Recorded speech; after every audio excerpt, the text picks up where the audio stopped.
अब देखो भारत के हर स्कूल में बच्चों को ज्योग्राफी और साइंस में यही पढ़ाया जाता है कि धरती चांद से बड़ा है और सन से आने वाली ऊर्जा से पेड़ अपना फल फ्रूट बनाता है। लेकिन मदरसे में कुरान पढ़ने वाले बच्चे बड़े ही कॉन्फिडेंस से बोलते हैं कि पृथ्वी जो है वो छोटी है और मून जो है वो बड़ा है, और मून से आने वाली जो ऊर्जा है उससे पेड़ पौधे अपना फल फ्रूट बनाते हैं। धरती से बड़ा है क्या? चांद धरती से बड़ा है। हाँ, ये बात किसने बताई आपको? ये हमने पढ़ी अपने कुरान में, हर चीज सब पढ़ रखी है। पक्की बात है कि चांद धरती से बड़ा है। बिल्कुल नॉलेज नहीं है उस पर आप कह रहे हैं माता दिन को। नहीं देखो ये प्राउडली बोल रहे हैं कि कुरान में पढ़ा है। चांद है क्या वैसे? क्या चांद एक जो रोशनी करती है, जो जिससे फल फ्रूट पकते हैं। अगर धूप भी धूप रहे तो मैंने तो थर्ड क्लास में पढ़ा था कि फल फ्रूट सूरज की रोशनी से पकते हैं। प्रकाश संश्लेषण नाम की एक प्रक्रिया होती है, धूप से पेड़ पौधे खाना बनाते हैं तब पकते हैं। आप कह रहे चांदनी से बनते हैं। इसके बाद जब लल्लन टॉप के रिपोर्टर मदरसे के अंदर जाते हैं और बच्चों से पूछते हैं कि आखिरकार तुम लोग मदरसे में क्यों आते हो पढ़ने के लिए, स्कूल में क्यों नहीं जाते, तो इसमें से सारे के सारे बच्चे यही बोलते हैं कि मैंने 2nd क्लास तक स्कूल में पढ़ाई किया था, लेकिन उसके बाद जब से मैंने मदरसा ज्वाइन कर लिया और तब से कुछ समय बाद मैंने ठान लिया था कि मुझे आलिम बनकर अपने मकसद को पूरा करना है। तो आप लोग को क्या बनना है? आलिम बन रहे हैं जो। आलिम बन रहे हो। आपको क्या बनना है? आलिम आलिम आलिम आलिम। यहाँ क्यों पढ़ने आते हैं मदरसे में? स्कूल में क्यों नहीं जाते पढ़ने? यहाँ क्यों चुना आपने आना?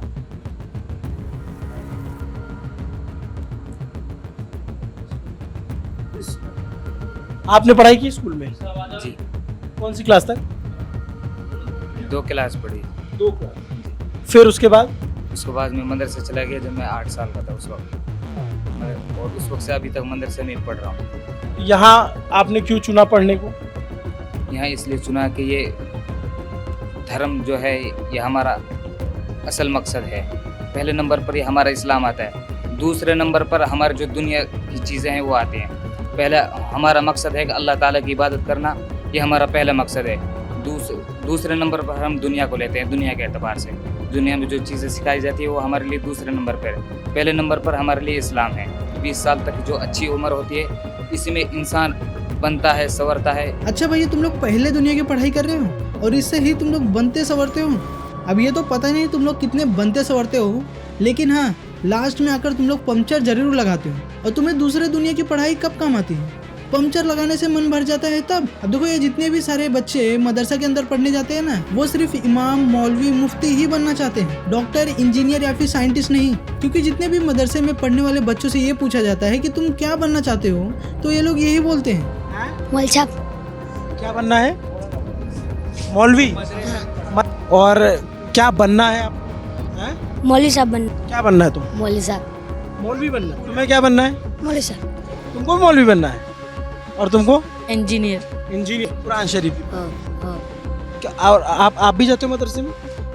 नहीं, हम पढ़ रहे हैं। आप स्कूल सिर्फ जाते हो? इंजीनियर। इंजीनियर बनना है।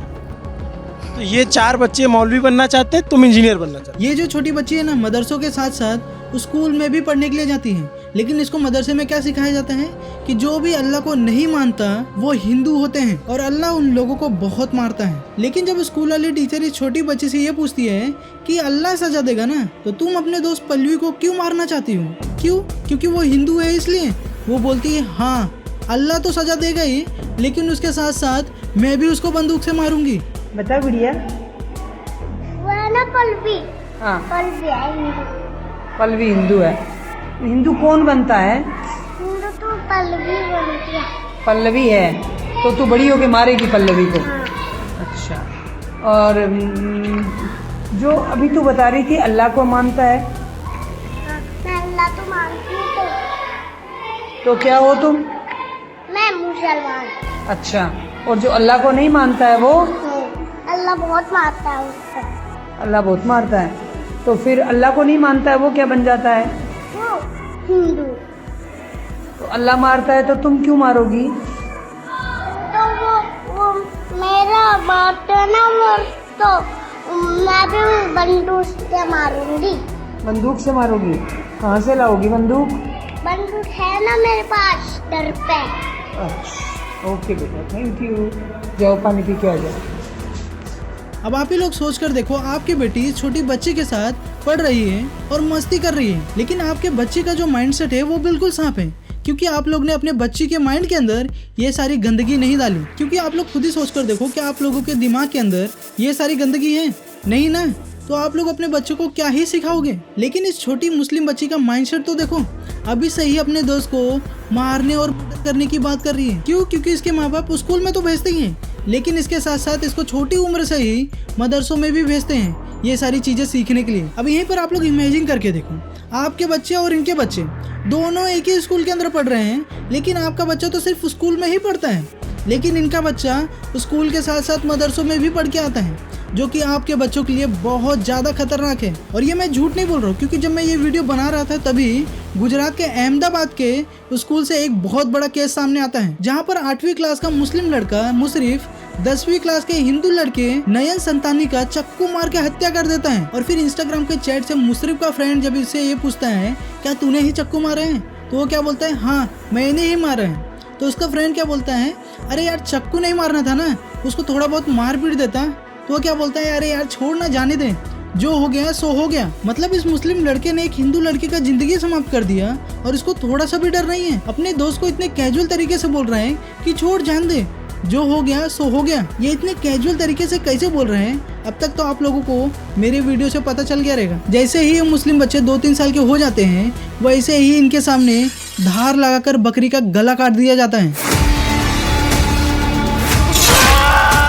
जिसकी वजह से उस छोटे बच्चे के अंदर बचपन से ही जानवर के लिए फीलिंग्स तो छोड़ो, इंसान के लिए भी फीलिंग्स मर जाती है। और यही चीज बचपन से ही मदरसों के अंदर सिखाया जाता है।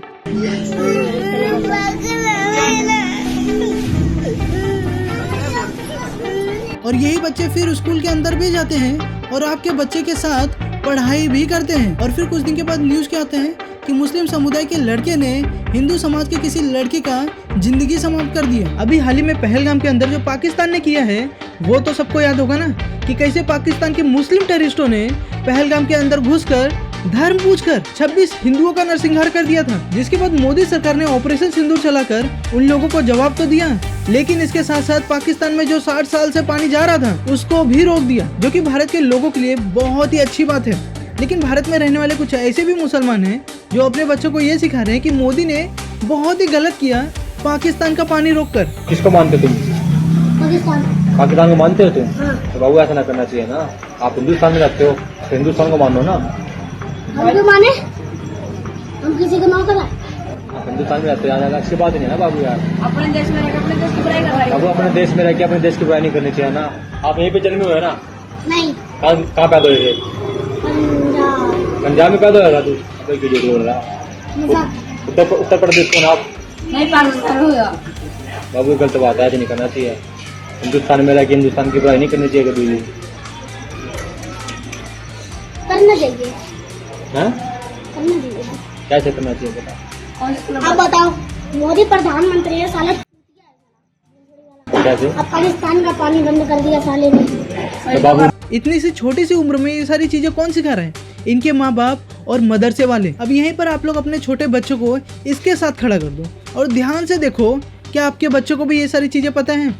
नहीं ना। लेकिन ये लोग अपने बच्चों को बचपन से ही भारत में रहकर भारत के खिलाफ भड़काने की कोशिश करते हैं। यही मदरसा में पढ़ने वाले लड़के जब स्कूल में जाते हैं तो ऐसे ही हुड़दंगबाजी करते हैं।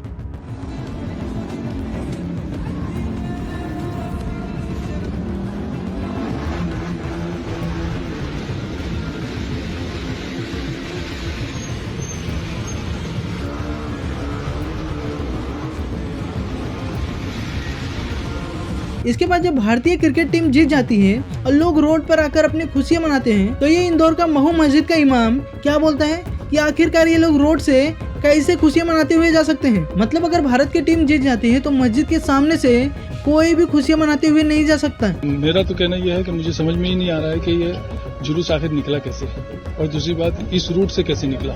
अब आप ही लोग सोचो, क्या इंदौर पाकिस्तान के अंदर है जो हम लोग अपने भारतीय टीम के लिए खुशियां नहीं मना सकते? सच तो ये बात है कि भारत में ऐसे कई मुसलमान हैं, जब हमारे देश की जीत होती है, हमारे भारत की जीत होती है, तो इन लोगों में से कई ऐसे मुसलमान हैं जिनको अच्छा नहीं लगता। और इस चीज को तो आप लोग ने भी नोटिस किया होगा। अब आप लोग एक चीज जरूर याद रखें कि जो भी बच्चा मदरसों के साथ साथ स्कूल में पढ़ने के लिए जाता है तो उसको स्कूल की पढ़ाई तो याद रहता है, लेकिन उसको जो मदरसों में पढ़ाया रहता है वो कभी नहीं भूलता। क्योंकि जब मदरसे में पढ़ने वाला बच्चा किसी गवर्नमेंट एग्जाम को देता है और भारत के किसी भी बड़े पोस्ट पर पहुंच जाता है तो उसको जो मदरसों में सिखाया हुआ रहता है ना, वही वो करना चालू कर देता है। अब मैं ऐसा क्यों बोल रहा हूँ, आप लोगों को मैं प्रूफ के साथ दिखाता हूँ। अभी हाल ही में जन्माष्टमी का त्यौहार आया था, तो उत्तर प्रदेश के मुजफ्फरपुर से एक वीडियो वायरल होता है जहाँ पर एक मुस्लिम कांस्टेबल जन्माष्टमी के फंक्शन में जाता है और कृष्ण भगवान का फोटो खींचकर स्टोरी क्या लगाता है कि अल्लाह के सिवा इस दुनिया में कोई भी पूजने लायक नहीं है। अल्लाह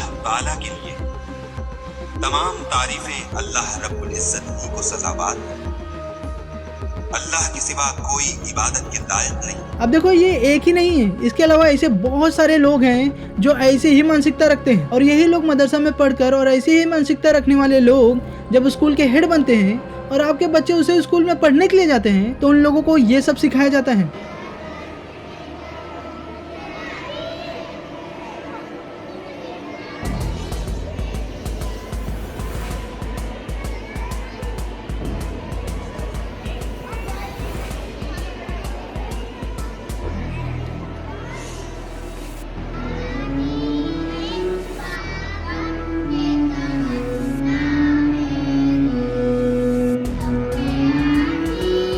और यही नहीं, जहाँ पर स्कूलों में माँ सरस्वती का प्रार्थना कराया जाता था उसको बंद कराकर आपके बच्चों को कलमा सिखा रहे हैं।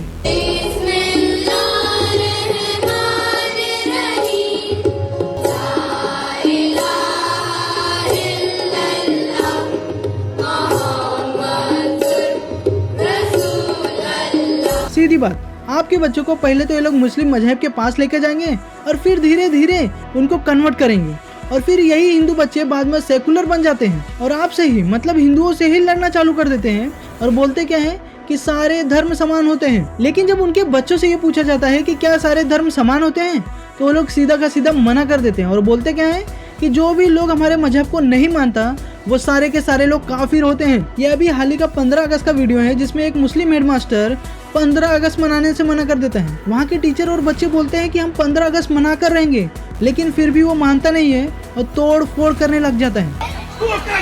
मुझे 15 अगस्त होगा, मुझे बारी आई तुझे 15 अगस्त बनानी है, 15 अगस्त बनानी है बच्चों। कौन नहीं बनाने दे रहा है? कौन बनाने नहीं दे रहा है? ठीक है, बच्चों को घर को भगा दिया। ऐसी मानसिकता मदरसों में पढ़ने वाले लोगों का ही हो सकता है जो 15 अगस्त मनाने से मना कर देता है। सर अभी आप केबीसी में गए थे अमृतसर में और वहाँ पे एक इंडिपेंडेंस डे स्पेशल शो था सारा और बहुत सारी चीजें जैसे सोशल मीडिया वायरल हो रही है। वो ये है कि जब सारे लोग थे तो वहाँ पे सर सैल्यूट जब हो रहा था तो ऐसे से आप ही को देखा गया कि सैल्यूट नहीं हो पा रहा है। तो सर वो लोगों ने देखा वो एपिसोड, तो उसके लिए क्या कहना चाहेंगे? बिकॉज जो तबका आपके पीछे हाथ धो के पड़ा हुआ है उनको आप क्या कहेंगे?